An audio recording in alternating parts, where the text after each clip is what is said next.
कमबख्त इश्क। नव्या, किताबों के ढेर में घुसी क्या कर रही हो? ये टिफ़िन पकड़ो और ये लो, फटाफट कुछ खा लो, फिर कॉलेज निकलने का टाइम हो जाएगा। नव्या की मम्मी ने उसके कमरे में घुसते हुए उसे नाश्ते की प्लेट पकड़ाते हुए कहा, मम्मी, मेरे कमरे को जमाइएगा नहीं प्लीज़। जो किताबें, जो भी सामान जैसा भी फैला है वैसा ही रहने दीजिएगा, वरना मुझे फिर से बहुत सी चीज़ें अरेंज करनी पड़ेंगी। कुछ नोट्स बीच में अधूरे हैं। ठीक है, ठीक है, तुम निकलो, मैं कुछ नहीं करूँगी। माँ को भी पता है टीचर्स ट्रेनिंग चल रही है, एग्ज़ाम सिर पर है, मगर उसी के साथ राज्य स्तरीय अंतर जनपद प्रतियोगिताओं में भाग लेना है। वाद विवाद, आशु भाषण, हिंदी निबंध, विज्ञान प्रदर्शनी, नाटक, ना जाने किस किस में भाग लेती रहती है। पढ़ाई और माँ के साथ काम करने के बीच बचपन से ही ऐसी रही है। विज्ञान विषय की पढ़ाई के साथ इतनी गतिविधियों के लिए समय निकाल ही लेती है। एक तरफ नोट्स बन रहे हैं, प्रैक्टिकल फाइल में डायग्राम, तो दूसरी ओर डिबेट फाइनल कर रही है। बार बार बोल कर देखती है, फिर कुछ लाइनें सुधारती है, नए तरीके से लिखती। प्रतियोगिताओं के लिए इम्प्रेसिव और परफेक्ट स्पीच तैयार करना इतना आसान नहीं होता। जिस पर टीचर्स का उस पर इतना भरोसा कि बोले तुम तो स्वयं ही ऐसा लिखती हो, अब हम क्या बताएं।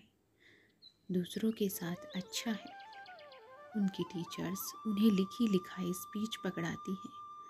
उन्हें बस याद करना और स्टेज पर जाकर बोल देना है। मगर मुझसे तो उम्मीदें ही कुछ ज़्यादा हैं। और तो और कंपटीशन में कॉलेज की सारी लड़कियों का सबसे आगे बैठ जाना। नव्या, तुम्हें प्राइज़ मिलेगा तो सबसे आगे बैठकर ताली बजाएंगे। बताओ, ये भी कोई बात हुई? कितना अनावश्यक का तनाव, प्रेशर दिमाग में भरा रहता है। मगर नव्या ने इन सब को हमेशा सकारात्मक तरीके से लिया। अब जिला स्तर स्नाकोत्तर विद्यालय वाद विवाद प्रतियोगिताओं को ही ले लो। माँ की आंखों का ऑपरेशन था। नव्या ने घर, माँ की देखभाल, सबको संभाला। समय से खाना बनाकर खिलाना, माँ की दवाएं नियत समय पर, आई ड्रॉप डालना, किसी में व्यवधान नहीं आया। और इन सब के साथ बीच में वो तैयारी भी कर रही थी अपने वाद विवाद आशु भाषण प्रतियोगिताओं की। मैं नहीं जा सकूंगी मम्मी, मेरा मन नहीं लगेगा, आपका ऑपरेशन है उसी दिन। नव्या ने ऑपरेशन के लिए हॉस्पिटल जाने का बैग संभालते हुए कहा, नहीं बेटा, तुमने सब तैयारी कर दी है, तुम्हारी प्रतियोगिता सुबह से है, पापा को तो मेरे साथ रहना ही है। जब तुम वापस आ जाओगी, तुमने मेहनत बहुत की है बेटा, तुम्हारी मेहनत बर्बाद नहीं होनी चाहिए। माँ की आंखों में आदेश, प्यार, मुनहार और अपनी बेटी पर भरोसा, सब उनके आंसुओं के रूप में छलक आया। पता था उन्हें, उनके आसपास मैं नहीं रहूँगी तो उनकी देखभाल कौन करेगा। अब आंखों के ऑपरेशन के बाद महीनों देखभाल करनी होती है। नव्या स्टेज पर थी, आंखों में बस माँ बसी थी। अब कंपटीशन इसलिए अच्छा चाहिए था कि ऑपरेशन थिएटर में उसकी माँ को जवाब देना है। नव्या रिक्शे से उतरकर भागते हुए अस्पताल में घुसी। माँ को ऑपरेशन के बाद रूम में शिफ्ट कर दिया था। आंखों पर पट्टी बंधी थी। मैं आ गई माँ, क्या नतीजा हुआ? माँ ने नव्या का हाथ पकड़ते ही पूछा। हाँ माँ, मुझे प्रथम पुरस्कार मिला है। अब कॉलेज की राज्य स्तरीय प्रतियोगिता के लिए बनारस जाना है। रो रही है क्या माँ? रोइएगा नहीं, आपकी आंखों का ऑपरेशन हुआ है। नव्या ने पट्टी के कोरों से रिस आए आंसुओं को पोंछते हुए कहा। ये तो खुशी के आंसू हैं, कैसे संभाल लेती हो सब तुम? तुम भी मत रोना। फिर आपने कैसे देखा? क्योंकि माँ आँखों से नहीं, दिल से देखती है। जिस काम को करो उससे प्यार करो, ये आपसे ही सीखा है माँ। तो अपने प्यार को अपना 100% देने की कोशिश करती हूँ। उस पर ध्यान ना दूँ, ऐसा तो हो ही नहीं सकता। कमबख्त इश्क। और माँ के चेहरे पर बड़ी सी मुस्कुराहट खिल बस गई। यही तो कोशिश थी कि माँ का तनाव मुक्त रहे। माँ के लिए पतला दलिया सूप लेकर अस्पताल पहुँचना था। कुछ दिनों तक सिर्फ तरल पर ही रहना था। उन्हें खाने में सिर्फ यही देना था। घर, अस्पताल, देखभाल, पढ़ाई, सबके बीच माँ ठीक हो गई। फिर माँ के दूसरी आँखों का ऑपरेशन की तारीख भी मिल गई और इसी बीच नव्या की शादी भी तय हो गई। सभी ने कहा, बेटी की शादी कर लो, ऑपरेशन बाद में करवाना। बेटी चली गई तो माँ की देखभाल कौन करेगा? माँ के स्वर में चिंता झलक रही थी। पापा भी मना कर रहे थे, मगर नव्या ने कहा, ऑपरेशन भी होगा, जो डॉक्टर ने डेट दी है उसी पर, क्योंकि उसके बाद उन्हें लंबे समय के लिए विदेश चले जाना था। माँ का दूसरी आँख का ऑपरेशन कराकर उन्हें घर लाया गया। नव्या ने स्वयं अपनी शादी के काम निपटाए। अकेले खरीदारी, गोटा फाल लगाना, गेहूँ चावल बीन कर डब्बों में भर कर रखना, डब्बों में सामान भरकर स्लिप चिपकाना, जिससे हलवाई को आसानी से दिए जा सके, किसी को कोई भी दिक्कत ना हो। इसके साथ साथ माँ को नहलाना, कपड़े पहनाने में मदद करना, उन्हें नियत समय पर खाना और दवाएं देना और काम छोड़कर बीच में भाग भाग कर आई ड्रॉप डालना। माँ, आज बनारसी साड़ी लेने जाना है, आपके बिना कैसे पसंद करूँगी? ठीक है, धीरे धीरे बेटा, रिक्शे से चलेंगे। फिर रिक्शे पर बैठकर चींटी की चाल से रिक्शे वाले को सहेज दिया था। बाजार पहुँचे, जिससे माँ को झटका ना लगे।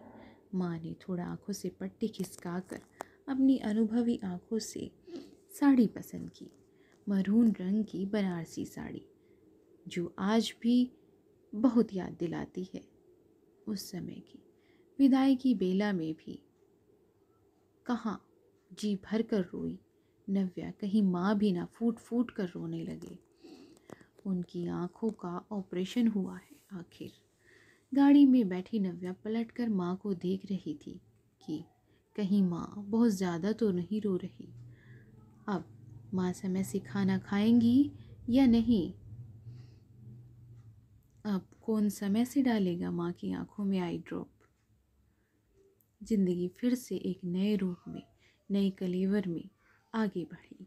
नव्या अब एक बेटी की माँ थी। एक बेटी जब माँ बन जाती है तो कैसे भावनाएं विकसित हो जाती हैं। कल तक प्राथमिकता थी कि माँ के हर कार्य में उनका सहारा बनना है, उनके ऊपर किसी किस्म का अतिरिक्त कोई भी बोझ न आए। आज वही भावना अपनी बेटी के लिए है। अब अपनी बेटी को मुझे मजबूत बनाना है। शिक्षण, सामाजिक, भावनात्मक हर रूप से पति के गरिमामय पद पर उसका साथ निभाना है। बिटिया की शिक्षा दीक्षा में उसकी सहयोगी मार्गदर्शक बनना है। ऐसे ही मिलता है क्या एक स्त्री को होम मेकर का टाइटल? बिटिया भी वाद विवाद, डांस, ड्रामा सबसे बचपन से ही सब में विजयी होकर ट्रॉफी मेडल से सम्मानित होती रही। शायद उसके जीन्स में ही बहुत कुछ आ गया था। माँ का कलेजा अपनी संतान को अपने से भी आगे अधिक उपलब्धियाँ हासिल करते देखकर कैसे हुस्लियत होता है, ये कोई एक माँ के कलेजे से ही पूछे। और जो आपने अपने समय में किया है उसे अपनी संतान को अथाह लगन से करते देखना और आगे ले जाना आनंदित करने वाला होता है, दिल को सुकून देने वाला होता है। एक माँ की सहायता सिर्फ वो नहीं होती कि वो अपनी संतान के लिए स्पीच लिख सके, उसे पढ़ा सके, बल्कि वह भी होती है जो उसके घर की जिम्मेदारी से मुक्त करके उसे आगे बढ़ने का, अपनी इच्छाओं पर अभिरुचि के आगे बढ़ने के लिए पुष्पित पल्लवित होने में मदद करे, उसकी सहयोगी बने, उसका साथ निभाए, और यह भी कि जीवन सबसे बड़े जुड़े कार्य प्रेम से करने के लिए है, ना कि भुनभुनाते और शिकायत करते रहने के लिए कि पता नहीं कैसे लोग इतनी जिम्मेदारी निभा लेते हैं, हमारे पास तो वक्त ही नहीं होता कुछ अतिरिक्त करने का। जिससे हम प्यार करते हैं उसके लिए किसी भी समय कुछ भी करने के लिए तैयार रहते हैं। टाइम टाइम पर समय निकालने पर भी कष्ट नहीं बल्कि आनंद होता है, और वो अतिरिक्त कार्य थकाने वाला नहीं बल्कि ऊर्जा से भर देने वाला होता है।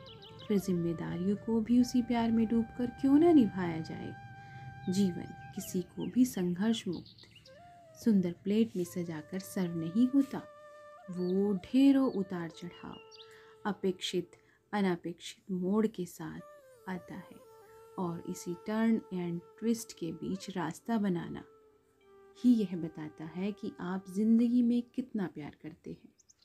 और क्या, ऐसे ही हम वक्त बेवक्त ढेरों कार्यों के बीच में ये भी समय चुरा कर निकाल कर लिखने बैठ जाते हैं।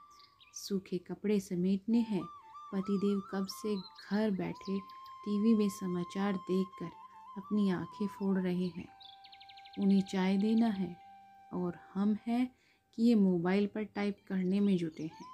बस जीवन की दूसरी व्यस्तताओं के साथ अपनी लेखनी के माध्यम से अपने संवाद करने से प्यार जो हो गया है, यही तो है आखिर कमबख्त इश्क। एक सलाम खुद के नाम। अपने बहुमूल्य विचारों को अपने कमेंट्स, लाइक और शेयर के माध्यम से बताएं, और हमें सब्सक्राइब भी करें। और कहानी सुनने के लिए आपका बहुत बहुत धन्यवाद।